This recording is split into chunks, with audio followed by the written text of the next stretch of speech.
Sir यहाँ पर जो बैरिकेडिंग लगी हुई है कहीं ना कहीं ये जो है कानून के खिलाफ जा रहा है, तो आपका क्या कहना है इसमें? देखिए, कानून के हिसाब से किसी भी राष्ट्रीय राजमार्ग को रोकना कानूनन अपराध है और हम तो संविधान लेकर आए हैं और केतन लाल अपने भाई के उनके परिवार से मिलना चाहते हैं। उनको क्यों मारा, क्या कारण था, इतनी बेरहमी से क्यों मार दिया और परिवार को क्यों दबाया जा रहा है, फैसले का प्रयास क्यों किया जा रहा है, अपराधियों क्यों नहीं पकड़ा जा रहा, गोली चलाने वालों पर कार्रवाई क्यों नहीं हो रही है। लेकिन ये जिस तरह की तानाशाही है, इस तानाशाही से हम दबने वाले नहीं हैं। जब तक केतन लाल के परिवार से मुलाकात नहीं होगी, मैं यहीं रोड पर बैठा हूँ, यहीं पड़ गया हूँ।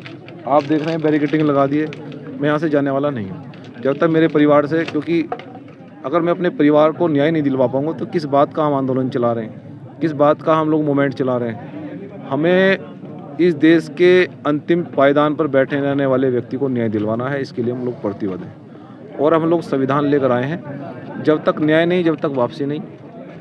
सरकार के लोग दबाव में कुछ लाठी चलवा सकते हैं, गोली चलवा सकते हैं, दंगा करा सकते हैं, कुछ भी साजिश कर सकते हैं, वो स्वतंत्र हैं। मुझे लगता है कि कोई भी साजिश हो रच सकते हैं, लेकिन मैं हर तरह से तैयार हूँ। सरकार जेल भेज दे मुझे, सरकार गोली चलवा दे, लाठी चलवा दे, मैं हर तरह के लिए तैयार हूँ, लेकिन इस बात को मानने के लिए तैयार नहीं हूँ कि मेरे परिवार को दबा दिया जाएगा।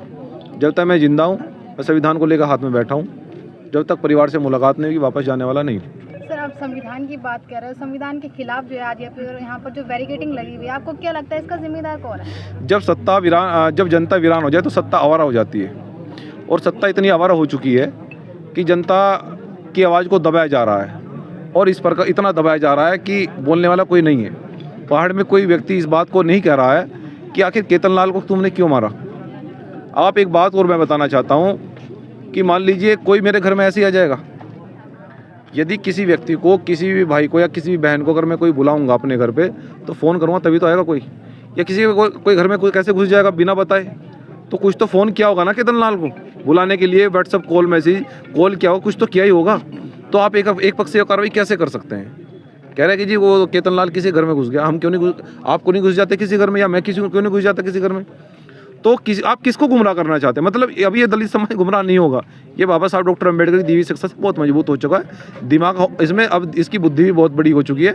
बल तो इसमें पहले से ही था, लेकिन अब बुद्धि से काम ले रहा है। अब इसको आप गुमराह नहीं कर पाएंगे। न्याय की बात करिए, इधर उधर हम ये नहीं चाहते कि तू इधर उधर की बात ना कर, ये बता मेरे परिवार को क्यों मारा गया। मैं सरकार से भी, प्रशासन से भी बात करना चाहता हूँ कि आप इधर उधर की बात करने से अच्छा है कि आप मुझे ये बताएं कि मेरे परिवार को क्यों मारा गया, न्याय क्यों नहीं मिल रहा है, फैसले का प्रयास क्यों किया जा रहा है, हमें लाठी गोली मारने की धमकी दी जा रही है, क्यों? हम इस देश के वासी नहीं है भाई। हमें एक इशारा कर देगा तो माल खराब हो जाएगा, हम नहीं चाहते, संविधान को मानते हैं। और बाबा साहब डॉक्टर अम्बेडकर ने कहा था कि देश के मनुवादी लोग तुम्हें भड़काने का प्रयास करेंगे, लेकिन ये देश हमारे बाप दादाओं की जागीर है, ये देश हमारा है, इस देश को आज़ाद हमने कराया, लहू देकर कराया। तो इन मनुवादी लोगों के चक्कर में, भड़काने के चक्कर में नहीं आना। अगर जिस प्रकार से बयानबाजी 8 दिन से हो रही है, अगर मैं एक इशारा कर दूंगा तो कोई सो पाएगा? नेता हो चाहे सरकार, नहीं सो पाएगा कोई भी। हमारा बहुजन समाज इतना है देश के अंदर, लेकिन हम नहीं चाहते हैं जिन लोगों ने जो असंवैधानिक प्रक्रिया को अंजाम दे रहे हैं, जो अलगल बयानबाजी कर रहे हैं, उन पर मुकदमा लिखकर कार्रवाई हो। क्योंकि संविधान हमारे बुजुर्गों ने हमें दिया है, हमारे बाप दादों ने कहा कि कानून से काम लेना, हम कानून से काम ले रहे हैं, बैठे हैं कानून से काम लेने के लिए। और कानून से काम जब तक वापस नहीं होगी, जब तक हम यहाँ से वापस जाने वाले नहीं हैं।